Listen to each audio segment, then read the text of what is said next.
ஓம் சக்தி அங்காரம்மா, ஓம் சக்தி அங்காரம்மா, ஓம் சக்தி அங்காரம்மா. உலகம் பிறக்கும் முன் ஒரு நாளை முன் பிறந்தால், கலியுகம் பிறக்கும் முன் 4 நாளை முன் பிறந்தால், சூரியன் சந்திரன் இல்லாத நாட்டையே முந்தி பிறந்தால், மூவரை ஈண்டெடுத்தால், செத்து பிழைத்தால், சிவனுக்கே பாரியானால், மாண்டு கிடைத்தால், மறுரூபமான மாயசக்தி எங்கள் ஆதிசக்தி எங்கள் அங்கார பரமேஸ்வரன். சிவசிவ என்கிற தீபனையாள, சிவசிவ என்கிற தீபனை மாலும், சிவசிவ என்கிற தேவனும் மாவா, சிவசிவ என்னை சகோதரிதான். வருகின்ற அமாவாசை 5ஆம் தேதி வெள்ளிக்கிழமை அமாவாசை இரவு மூஞ்சல் உற்சவம் நடைபெறும். 5ஆம் தேதி காலையில் விடிகாத்தால் 5 மணிக்கு அமாவாசை பிறந்துருது. மறுநாள் காலையில் சனிக்கிழமை 5 மணிக்கு தான் முடியுது. அதனால் இரவு ஊஞ்சல் உற்சவம் பார்த்தீங்கன்னா 11 மணிலேருந்து அம்மா ஊஞ்சலுக்கு போயிட்டு 12 மணிக்கெலாம் ஊஞ்சல் தாளாட்டு நடைபெறும். அதனால் இந்த மாதம் வர்றவங்க 5ஆம் தேதி இரவு வெள்ளிக்கிழமை வந்தீங்கன்னா அமாவாசை ஊஞ்சல் உற்சவத்தை நீங்கள் பார்த்து கண்டுபிடிக்கலாம். நன்றி, வணக்கம். எங்கள் தலைமை பூசாரி முன்பதி ராஜா, அங்காளம்மன் திருக்கோயில் முறை பூசாரி. இந்த மாதம் ஆணி அமாவாசை வருகின்ற வெள்ளிக்கிழமை 5/7/2023 அன்று நடைபெறும். ஊஞ்சல் உற்சவம் ரெகுலராக நடக்கிற மாதிரி நடந்தது. வெள்ளிக்கிழமை இரவு 11 மணிக்கு அம்மாவுக்கும் ஊஞ்சல் உற்சவம் வழக்கம் போல எப்பயும் நடைபெறும். நன்றி, வணக்கம். நன்றி, வணக்கம்.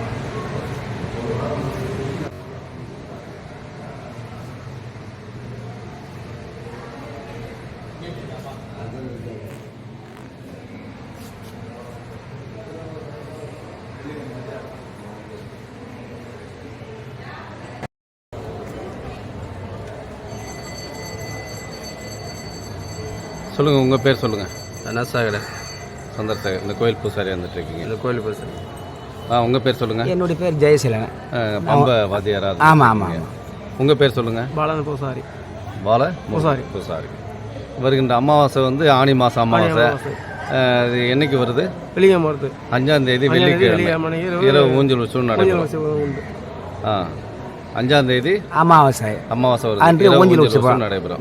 ஆணி மாதம் வெள்ளிக்கிழமை. ஆமாம்.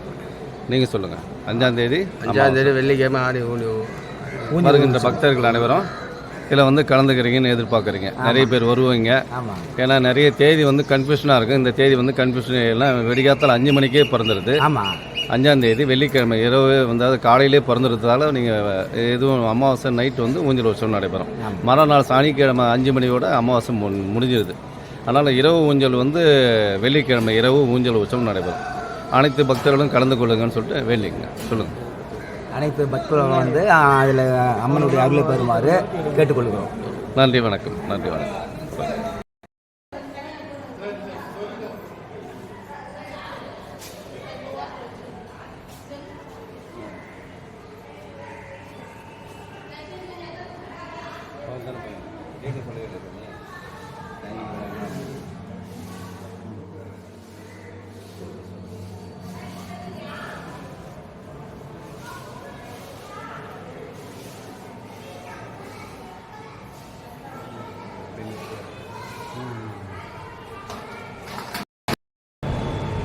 சொல்லுங்கள், உங்கள் பேர் சொல்லுங்கள். என் பேர் தர்மலிங்கம்.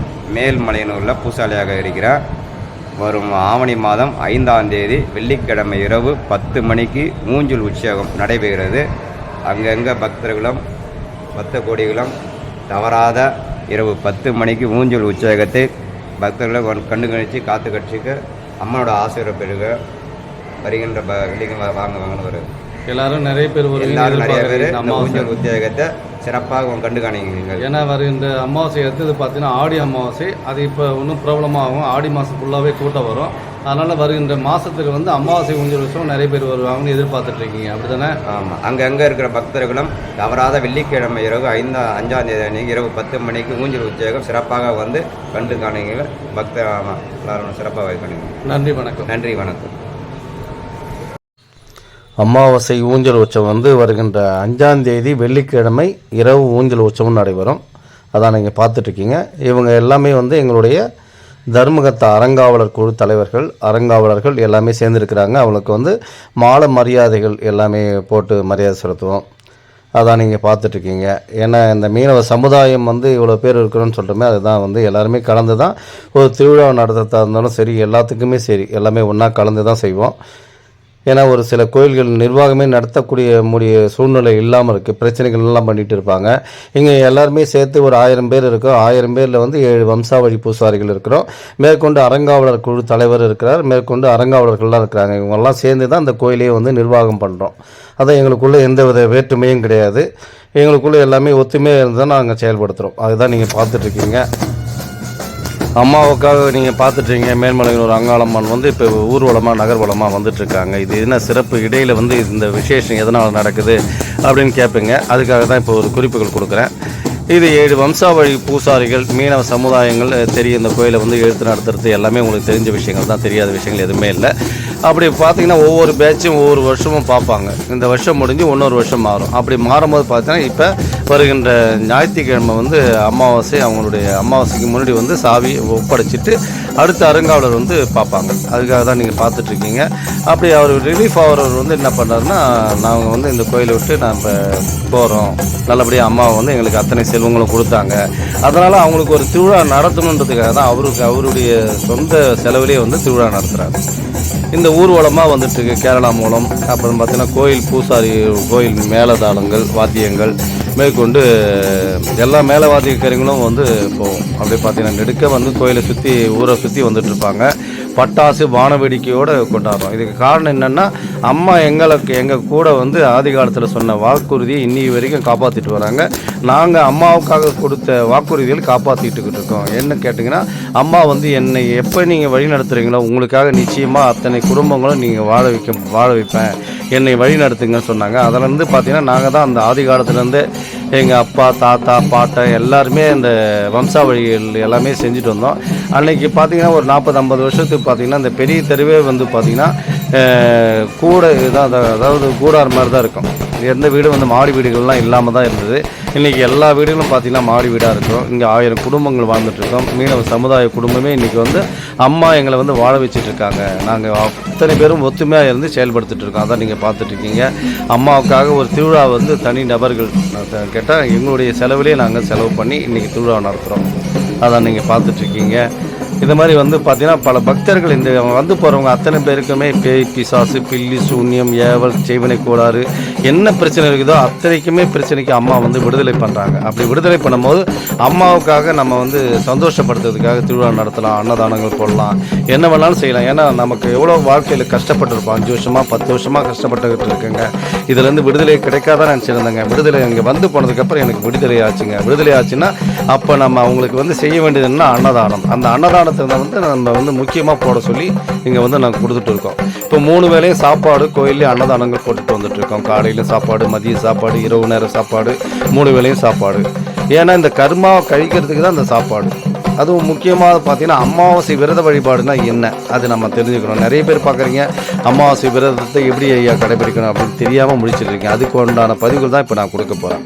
இது பித்ருளுக்காகவே செய்கின்ற ஒரு இது. ஏன்னா மாதா, பிதா, குரு, தெய்வம்னு சொல்லுவாங்க.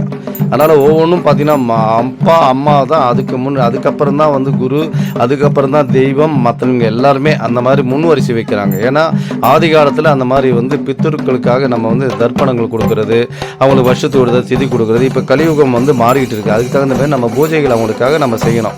இல்லை இருக்கிற அப்பா அம்மாவுக்கே கலியுக காலம் சாப்பாடு போகிறது கிடையாது, அவங்களை கவனிக்கிறது இல்லை, பராமரிக்கிறது இல்லை. அப்படி அவங்க செத்த பிறகு எப்படி நம்மளை வந்து சும்மா விட்டுருவாங்க. அதனால் பார்த்திங்கன்னா பல பிரச்சனைகள் இன்றைக்கி வந்து பிரச்சனை வீட்டில் இருக்கிறதுக்கு காரணமே ஒன்று குலதெய்வ வழிபாடு இல்லாமல் இருக்கிறது, 2வது பித்ருக்களுடைய சாபத்தில் இருக்கிறது. அந்த பித்ருக்கள் சாபத்தில் இருக்கிறதால அங்கே வந்து சுபகாரியங்கள் எதையுமே செய்ய முடியாது. திருமண தடை, குழந்தையின்மை, கடன் பிரச்சனை, வீட்டில் போனால் நிம்மதி இல்லாத பிரச்சனை. நமக்கு வீட்டில் போய் படுத்தா நிம்மதி இல்லைன்னாலும் அப்பயே தெரிஞ்சுக்கலாம் நம்ம வீட்டில் வந்து கெட்ட சக்தியாக இருக்குது. அந்த கெட்ட சக்திகளை வந்து அடக்கக்கூடிய சக்தி யார்கிட்ட இருக்குதுன்னா அந்த பித்தர்களுக்கும் குலதெய்வத்துக்கு மட்டும்தான் இருக்குது. அந்த குலதெய்வ அருளும் பித்தர்களும் வந்து நம்ம வீட்டில் இல்லைன்னு சொன்னால் அந்த இடத்துல பல கஷ்டங்கள், பிரச்சனைகள் உருவாகும். அதுக்காக தான் அந்த அமாவாசை வழிபாடு கடைபிடிக்கணும்னு சொல்லிட்டு இருக்கோம். அந்த அமாவாசை வழிபாட்டில் என்ன பண்ண போகிறீங்க, ஒன்றும் இல்லை, நம்மளை சாப்பாடு என்ன ஆக்குறோமோ அதை வச்சு படைச்சாவே போதும். நீங்கள் நினச்சி இன்றைக்கி எங்கள் தாத்தா இருந்திருக்கலாம், அப்பா இருந்திருக்கலாம், மாமா இருந்திருக்கலாம், யார் வீட்டில் வேணாலும் சொந்த பந்தங்கள் எவ்வளோ பேர் யார் வேணாலும் இருந்திருக்கலாம். அந்த மூதாதைகளுக்கு கொடுக்குறது தான். நிறைய பேர் என்ன சொல்கிறாங்க, எங்கள் அப்பா அம்மா இருக்கிறாங்க அதனால் நான் கொடுக்குறதில்ல. அப்பா அம்மாவே கொடுக்குறது இல்லையா, அப்புறம் எப்படி உங்களுக்கு வந்துடும்? ஏன்னா அந்த வம்சாவழியில் தான் நம்ம பிறக்கிறோம். நீங்களே பார்த்தீங்கன்னா சொல்லுவாங்க, ஒரு சிலர்லாம் பார்த்தீங்கன்னா இவன் தாத்தா மாதிரி இருக்கிறான், இவங்க அப்பா மாதிரியே இருக்காங்க ஃபேஸு அப்படின்னு சொல்லுவாங்க. அப்போ அந்த வம்சாவழியத்தில் திருப்பி நம்ம பிறக்கிறோம். அப்போ பிறக்கும் போது அந்த அவங்களுக்காக அந்த ஆத்மாக்களுக்காக வணங்கி எனக்கு வந்து கூட இருந்து நீங்கள் எங்களுடைய ஆசீர்வாதம் வேணும் அப்படின்னு நினச்சி நம்ம அவங்களுக்காக ஒரு பூஜைகள் பண்ணுறோன்னு நினச்சி அன்றைக்கி காலையிலேருந்தே விரதம் இருக்கிறவங்க, அந்த வீட்டில் இருக்கிற பெண்கள் விரதமாக இருக்கணும்னு அவசியம் இல்லை. ஏன்னா அவங்க வந்து மருமகள் அப்படின்ற ஸ்தானத்தில் வரத்தால் அவங்க சாப்பிட்லான்னு சொல்லிட்டு ஐதீகம் சொல்லுது. பெத்த பிள்ளைங்க, அந்த வீட்டில் பிறந்த பிள்ளைகள் அத்தனை பேருமே வந்து அவங்களுக்காக விரதம் இருந்து நான் இதுக்காக தான் விரதம் இருக்கிறேன், மாதந்தோறும் ஒரு நாள் அவங்களுக்காக நினச்சி நீங்கள் விரதம் இருந்து படைச்சிங்கன்னா போதும். மதியம் படைச்சி சாப்பிட்டு அந்த சாப்பாட்டை எப்படி படைக்கணுன்ற விஷயத்தையும் சொல்கிறோம். 3 இலை வீட்டு வாசப்படியில் வைங்க. வீட்டு வாசப்படியில் வச்சு 3 இலை அவங்களுக்கு என்ன மாதிரி பிடிக்கணும் உங்களுக்கு மனசில் தோணுதோ அதை செய்யுங்க. அவங்க என்ன சாப்பிடுவாங்க, என்ன செய்வாங்க, அவங்களுக்கு என்னெல்லாம் பிடிக்கும், மனசில் உங்களுக்கு என்ன தோணுதோ அதை வச்சா போதும். அதான் உடனே கருப்பு எள்ளு உருண்டை அந்த மாதிரி மிட்டாய் சேர்த்துக்கலாம். இல்லைனா அந்த கருப்பு எள்ளை வந்து சேர்க்கறது வழக்கம். அவங்களுக்காக அந்த கொடுக்குறதுக்கு பவோண்டோ கூல்ட்ரிங்க்ஸ் சொல்லுவாங்க, கருப்பு கலர் கூல்ட்ரிங்க்ஸ், அதை கூட வைக்கலாம். வச்சுட்டு என்ன பண்ணுறீங்க, ஆசீர்வாதம் வாங்குற மாதிரி கையெடுத்து கும்பிட்டு அப்படியே நமஸ்காரம் பண்ணணும். சூரியனை கிழக்கு நோக்கி பக்கமாக அவர் சூரியனை நமஸ்காரம் பண்ணாவே நம்மளுடைய தகப்பனை அவனுக்கு வந்து அப்பா அம்மா அவங்களுக்காக நம்ம வந்து வணங்குற மாதிரி அர்த்தம். அதனால தான் சூரியன் நமஸ்காரம் பண்ணி கற்பூரம் கொளுத்தி நான் உங்களுடைய ஆசீர்வாதம் எங்களுக்கு தேவை, வீட்டில் அவ்வளோ பிரச்சனை நடந்துட்டுருக்கு, அந்த பிரச்சனை நான் விடுதலை ஆகணும், அது உங்களுடைய ஆசீர்வாதம் எனக்கு வேணும்னு சொல்லிட்டு மண்டிட்டு அப்படியே நீங்கள் உட்காந்து கொஞ்சம் நேரம் பூஜை பண்ணிவிட்டு அந்த 3 இலை சாப்பாட்டும் அப்படியே வச்சிடணும். அந்த 3 இலை எதுக்காக போகிறோன்றத விஷயத்தை நீங்கள் தெரிஞ்சுக்கணும். ஒரு இலை வந்து அப்பா வழி சொந்த பந்தம், ஒரு இலை வந்து அம்மா வழி சொந்த பந்தம், இன்னொரு இலை நண்பர்கள் வழி சொந்த பந்தம். இவங்கெல்லாம் வந்து ஆசீர்வாதம் இறந்து போன ஆத்மாக்களுக்காக நம்ம கொடுக்குறோம். அப்படி கொடுக்கும்போது என்னென்னா அந்த ஆத்மாக்கள் வந்து காக்காவாக இருக்கலாம், எறும்பாக இருக்கலாம், ஈயாக இருக்கலாம், இல்லை நாயாக இருக்கலாம், எது வேணாலும் இருக்கலாம், எந்த ஜீவராசியாக இருந்தாலும் பரவாயில்ல, அதை பற்றி நீங்கள் கவலைப்பட தேவையில்லை. இது சாப்பிடணும் அது சாப்பிடணும்னு கணக்கெலாம் இல்லை. ஜீவராசிகள் எந்த ஜீவராசிகள் சாப்பிட்டாலும் போதும், அதை நீங்கள் சாப்பிடக்கூடாது. அந்த இலையை அப்படியே வச்சுட்டு வெளியே வச்சு சாமி கும்பிட்டுட்டு அப்படியே விட்டுடுங்க. அந்த இலையில் எந்த ஜீவராசி சாப்பிட்டாலும் பரவாயில்ல. அன்னைக்கு நேரம் பார்த்தீங்கன்னா ஒரு 3 அமாவாசை தொடர்ச்சியாக இந்தமாரி பண்ணிட்டு வந்தீங்கன்னாவே அந்த பித்திருக்கள் சாபம் பிரச்சனையாக இருக்கிறவங்க அத்தனை பேர் விடுதலையாகி உங்களுக்கு வந்து நல்ல நல்ல விஷயங்களை கொடுக்க ஆரம்பிச்சிருவாங்க. இது வந்து அமாவாசை தோறும் நம்ம செஞ்சோன்னா 3 மாதம் தான் நம்ம தொடர்ந்து தான் செய்யணுமா, அதுக்கப்புறம் செய்ய தேவையில்லையானா செய்யலாம். ஏன்னா நம்ம வளர்ச்சி வர வர வந்து நம்ம எதுக்குன்னா ஒரு சிலர் பார்த்தீங்கன்னா 3 அமாவாசை வாங்கன்னு சொல்லுவாங்க. இந்த கோயிலை கூட சொல்லுவாங்க, மேல்மலையூர் கோயிலுக்கு வரீங்களா 3 அமாவாசை வந்தீங்கன்னா போதும்னு. அப்போ 3 அமாவாசை ஏன் சொல்கிறாங்கன்னு சொன்னால் நமக்கும் தெய்வத்துக்கும் உள்ள ஈடுபாடு என்ன, அங்கே வந்து போகும்போது நமக்கு என்னென்ன நடக்குது, மாற்றங்கள் நடந்தது என்ன, மாற்றங்கள் நடக்கும்போது தொடர்ச்சியாக வர வேண்டியது தான். நம்ம இந்த இடத்துக்கு வந்தாங்க பரவாயில்லைங்க, நான் இன்றைக்கி வந்து நல்லா இருக்கேன், நிம்மதியாக இருக்கேன், பிரச்சனையோடு வந்தேன், இன்றைக்கி கஷ்டத்துலேருந்து விடுபட்டு இன்றைக்கி சந்தோஷமாக வந்துட்டுருக்கேன், அதுக்காக அமாவாசை பார்க்கணும். அந்த அமாவாசைக்கு வர்றவங்க நிறைய பேர் என்ன பண்ணுறீங்க, தூங்குறதால ஒரு பிரயோஜனமும் இல்லை. ஏன்னா இறை வழிபாடு என்பது கூட்டு வழிபாடு. அமாவாசைக்காக வரும், தூங்கக்கூடாது. தூங்காமல் அம்மாவை மனசில் வேண்டிக்கிட்டு என்ன பிரச்சனை இருக்குதோ அதை நினச்சிக்கிட்டு சொல்லுங்கள். எனக்கு திருமணம் ஆகலையா, திருமணம் நடக்கலைங்க, எனக்கு திருமணம் ஆகணும், திருமணம் செட் ஆகணும், திருமணம் கூடி வரணும், எனக்கு நான் வந்து இந்த வருஷத்துக்குள்ளே எனக்கு திருமணம் கூடி வந்து அடுத்த வருஷம் நான் வந்து குழந்தைக்காக வந்து உங்கள்கிட்ட வந்து நான் நிற்கணுமா, நான் எனக்கு அந்தமாதிரி திருமணமே பொருத்தமே செட் ஆகலை, நானும் நிறைய இடத்த பார்த்துட்டு போகிறாங்க, எல்லாமே தடை தாமதமாகவே இருக்குது, எனக்கு திருமணத்தை ஏற்றி கொடுன்னு சொல்லிட்டு அந்த தேங்காவில் கூட நிறைய பேர் பார்த்தீங்கன்னா கற்பனை ஏற்றி வழிபாடு பண்ணுறாங்க. அதேமாதிரி உட்காரும் போது அந்த ஊஞ்சலில் தாலாட்டு பாடும்போதுக்கு முன்னாடியே நம்ம உட்காந்துடணும். ஒரு 6 மணிக்கெலாம் போய் உட்காந்தோம்னு சொன்னால் 12 மணி வரைக்குமே அதே உச்சரிப்பு தான் இருக்கணும். நீ குழந்தை பாக்கி வேணுமோ எந்த பிரச்சனையாக இருந்தாலும் அதை நினச்சிக்கிட்டு மனசில் வேண்டிக்கிட்டு எனக்கு இந்த குழந்தை பாக்கியத்தை நீ தான் தரணும் அப்படின்னு சொல்லிட்டு நம்ம சொல்ல மந்திரங்களாகவே மாறும். இல்லை எனக்கு மந்திரங்கள் முறையாக சொல்லிக் கொடுங்க சொன்னாலும் அந்த மந்திரங்கள் நான் சொல்லணும். திருமணத்துக்கு உண்டான மந்திரங்கள் இருக்குது, குழந்தைக்கு உண்டான மந்திரங்கள் இருக்குது. அந்த மந்திரங்களை உட்காந்து நீங்கள் உரு கொடுக்க அது ஆட்டோமேட்டிக்காக என்ன தரணும்னா நமக்கு பலன்கள் தரும். அப்படி தான் வந்து சக்ஸஸ் ஆகிருக்கு. அந்த ஆதி காலத்திலே வந்து சக்ஸஸ் ஆகிருக்கு. காரணம்னா உட்காந்தாங்கன்னா நவர மாட்டாங்க. அன்றைக்கி ஃபுல்லாக வந்து அதுக்காக தியானம் பண்ணுவாங்க, சாப்பிட மாட்டாங்க. ஏன்னா சாப்பிடாமல் ஏன் விரதம் இருக்குன்னு சொன்னால் முழு மனதோடு நம்ம வந்து முழுசாக அர்ப்பணிப்புன்றதுக்காக தான் அந்த விரத வழிபாடெல்லாம் வச்சாங்க. நீங்கள் சாப்பிட்டுட்டா என்ன பண்ணுவோம், தூங்க ஆரம்பிச்சிடுவோம். நிறைய பேர் தூங்குறதால ஒரு மாற்றமும் நடக்காது. நீங்கள் என்ன பிரச்சனை சந்திக்கிறீங்களோ அதே பிரச்சனையை தொடர்ச்சியாக தான் இருந்துட்டுருக்கோம். ஏன்னா அந்த கோயிலுக்காக வந்திருக்கிறோம், தூங்காமல் இருக்கணும், அம்மாவுக்காக ஒரு நாள் கண் விழிக்கணும்னு சொல்லிட்டு கண் விழிக்கணும். நீங்கள் எந்த அளவுக்கு வந்து தியானம் பண்ணுறியோ, மந்திரம் சொல்லியோ, என்ன சொல்லியோ அது எனக்கு தெரியாது. உங்களுடைய பிரச்சனைகள் அத்தனையுமே சொல்லி நீங்கள் உரு கொடுத்துக்கிட்டே இருக்கணும். இந்த பிரச்சனை இருக்குது, இந்த கஷ்டங்கள் இருக்குது, அதுக்காக தான் நான் வந்திருக்கிறேன். ஏதோ ஒன்று நீங்கள் சொல்ல அதுவே மந்திரமாக மாற ஆரம்பிச்சிடும். அப்போ என்னென்னா அதுக்கு உங்களுக்கு பலன் தரும். நீங்கள் நிச்சயமாக பலன் தருன்ற விஷயத்தை உங்களுக்கு தெளிவுபடுத்துவாங்க. அதுதான் இந்த கோயிலுக்குள்ளன்னு வரும்போது பார்த்தீங்கன்னா மௌன விரதம் இருக்க சொல்கிறதுக்கு காரணம், சாப்பிடாமல் இருக்கணும்னு காரணம். ஒன்று இன்றைக்கி ஒரு சிலர் கடைபிடிக்கிறாங்க, அமாவாசை எப்போ முடியுதோ அப்போ தான் சாப்பிடுவாங்க. காலையிலேருந்தே சாப்பிடாம ஆகாரம் ஒரு பச்சை தண்ணி கூட குடிக்காதவங்களாம் இருக்கிறாங்க. அந்த மாதிரி எந்த அளவுக்கு மனதை வருத்துகிறோமோ உடலை வருத்துகிறோமோ எந்த அளவுக்கு நம்ம உடல் வருத்தி செய்கின்றோமோ அப்போ தான் அந்த விஷயங்கள் எல்லாமே நமக்கு கிளியர் பண்ணி கொடுக்கும். இன்றைக்கி பார்த்தீங்கன்னா கேஷுவலாக வந்து போகிறாங்க, ஏதோ டூரிஸ்ட் வர்ற மாதிரி வந்து அப்படியே சாமி தரிசனம் பார்த்துட்டு அப்படியே ஓடிக்கிட்டே இருக்காங்க. அப்படி ஓடுறதால எந்த மாற்றமும் நடைபெறாது.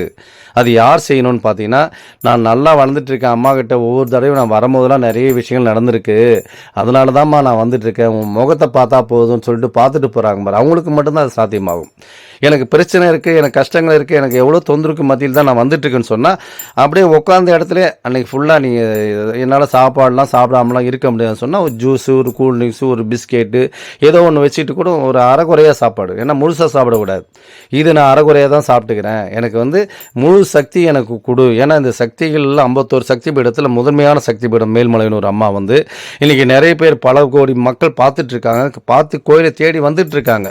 அப்போ நம்ம வந்து போகிறவங்க வந்து நிறைய மாறுதல் ஏற்படலை. சார் நானும் வந்துட்டுருக்கேன் சார், 1 வருஷமாக வந்துட்டுருக்கேன், 2 வருஷமாக வந்துருக்கேன், எனக்கு பிரச்சனைக்கு தீர்வு கிடைக்காமே இருக்குதுன்னு நினைக்கிறவங்களுக்கு தான் இந்த பதிவில் கொடுக்குறேன். மந்திர வழிபாட்டு முறையிலும் நான் சேர்த்து கொடுத்துட்டு வருவேன். இப்போ நிறைய புக்ஸ் எல்லாம் ரெடி பண்ணிகிட்ருக்கேன். அதுக்கு உண்டான மந்திரங்கள் என்ன, எப்படி நம்ம மந்திரத்தை உச்சரிக்கணும், இந்த கலியுக வாழ்க்கை சிறப்பாக வர்றதுக்கு என்னென்ன வழிகள் இருக்குது, அது எத்தனையுமே நான் கொடுக்கலான்னு இருக்கேன். இதுதான் வந்து மேலை வாத்தியம் வந்து மேல்மலையினுடைய கோயிலுடைய மேலை வாத்தியங்கள் தான் நீங்கள் பார்த்துட்ருக்கீங்க. அந்த மாதிரி வந்து பார்த்திங்கன்னா அந்த கோயிலில் வந்து சுற்றி நாங்கள் அத்தனையும் செய்ய தான் அந்த இடத்துல வந்து சக்தி வந்து நிறைய இதுவாகுது. இந்த இடத்துக்கு வந்து வரவங்க வந்து பார்த்திங்கன்னா நடந்து வரலாம், அங்கேருந்து நடைபாதையாக வரலாம், அமாவாசை அன்னைக்கு வரவங்க, அதுக்கப்புறம் கூட பஸ்ஸில் போங்க. அதேமாதிரி பார்த்திங்கன்னா அங்க பிரதர்சனம் பண்ணலங்க, அமாவாசை டைமில் கூட்டம் அதிகமாக இருக்குது, அதனால் காலையிலேயே அங்க பிரதர்சனம் கட்டுறது, வேப்பஞ்சேலை கட்டுறது, அக்னி சட்டி ஏந்துறது, அளவு போடுறது, இது எல்லாமே வந்து நேர்த்திக்கடனாக வச்சுங்க.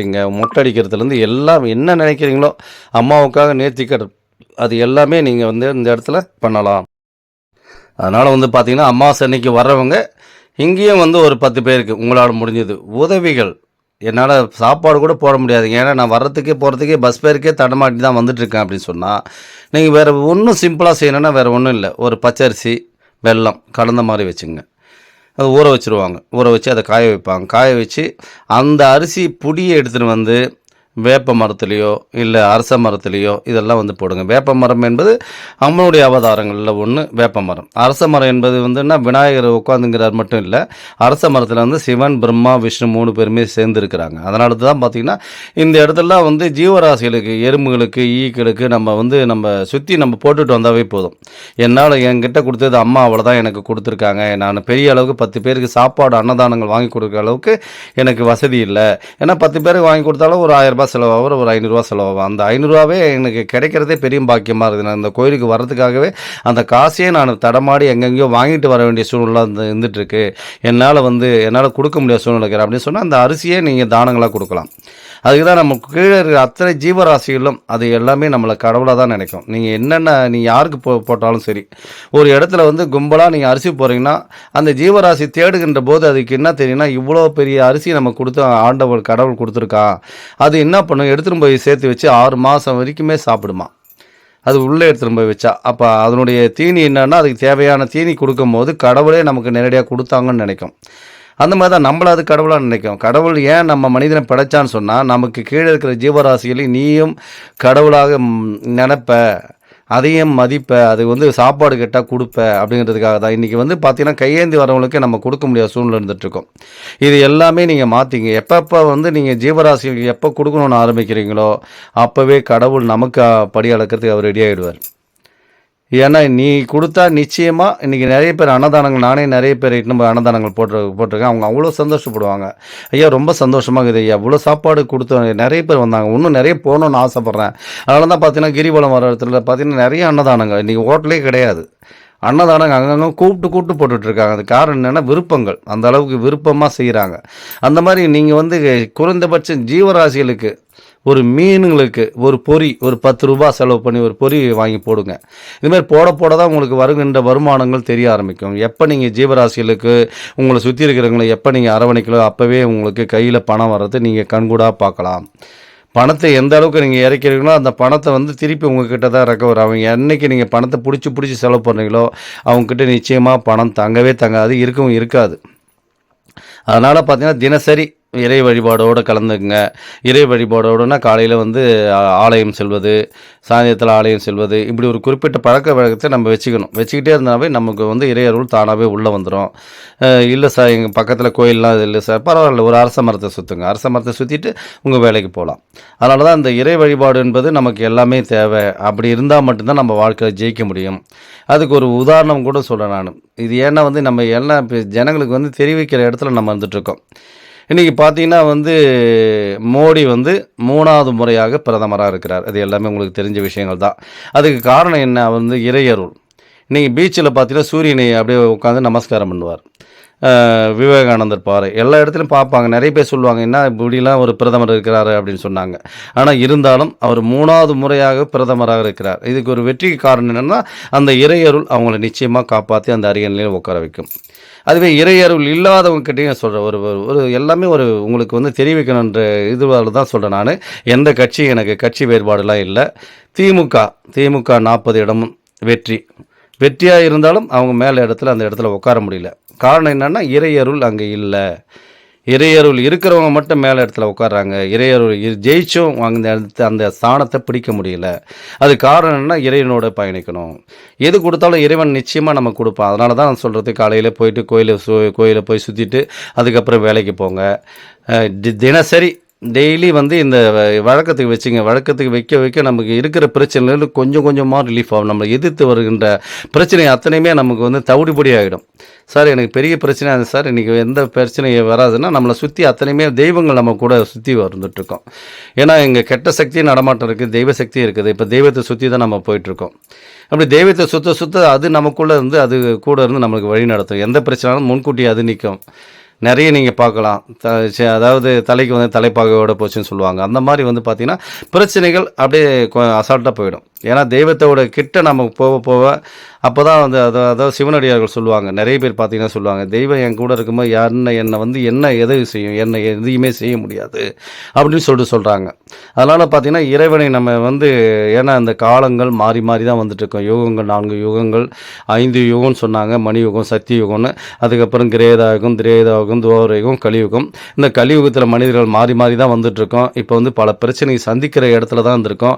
80% பிரச்சனையை சந்திக்காமல் இருக்கவே முடியாது. அதுதான் கலியுகம் நம்மளை சுற்றி பிரச்சனையை வாட்டி வதைக்கும். அதுக்கு வந்து தெய்வனுடைய அருள் நிச்சயமாக இருந்தால் மட்டுமே இந்த கலியுக வாழ்க்கை சிறப்பாக அமைச்சின்னு போகலாம். அதனால தான் காலையில் நீங்கள் அம்மனை வந்து வழிபாடு பண்ணுங்கள். பிரம்ம முகூர்த்தத்தில் எழுந்திருக்கப்படுங்க. காலையில் எழுந்தவுடனே 4 மணிக்கெல்லாம், நான்லாம் மேக்ஸிமம் 2 மணிக்கே எழுந்துருவேன். இன்றைக்கி 2 மணிக்கெலாம் எழுந்திருக்கிறேன். எனக்கு தேவையான சக்தி அத்தனையும் கேட்குறேன். அந்த மேக்னெட் பவர்ன்றது அந்த 4 மணிக்கு எழுந்திருக்கும் போது பவர் அத்தனையுமே கொடுக்குறாங்க. ஏன்னா சந்திரன்கிட்ட தான் நம்ம பவர் வாங்குகிறோம். சந்திரன் யாருன்னா அம்மன் தான். அம்மன் யாருன்னா அங்காளம்மன் தான். சூரியன் யாருன்னு கேட்டால் சிவன். அது சிவனுக்கு அந்தாண்ட தான் இருக்கிறார். அவர் ரொம்ப சந்திரனுக்கு அப்பாற்பட்ட இடத்துல தான் சூரியன் இருக்கிறார். அதனால் பார்த்திங்கன்னா நம்ம சந்திரன்கிட்ட எவ்வளோக்கு எவ்வளோ நம்ம அந்த பவர் வாங்குகிறோமோ அதை சூரியனை வந்து பிரச்சனைலேருந்து நம்ம விடுபட பேஸ் பண்ணுறதுக்கு ரெடி ஆகிட்டோம். அதுதான் நீங்கள் பார்த்துருக்கீங்க. அம்மாவோட காளி அவதாரத்தை பார்த்துட்டு மயான காளி இதுதான். ஓம் காளி பகவதி பைரவி, என் எதிர்த்து வந்த எதையும் கட்டு, கடுகுமன பட்சியை கட்டு, மிருகத்தை கட்டு, ஓம் காளி ஓம் ருத்ரி ஓங்காரி ஆங்காரி அடங்களை கட்டினு, சபை கட்டு, சத்ருவை கட்டு, எதிரியை கட்டு, எங்கேயும் கட்டு, சிங் பங் லங் லங், ஓம் சிவாய நம, ஓம் ஸ்ரீம் கிளீம் வாம நம சுவாகா. சேனலுக்கு லைக் பண்ணுங்க, சப்போர்ட் பண்ணுங்க, ஷேர் பண்ணுங்க. நன்றி, வணக்கம். மேல்மலை தலைமை பூசாரி பூபதி ராஜா.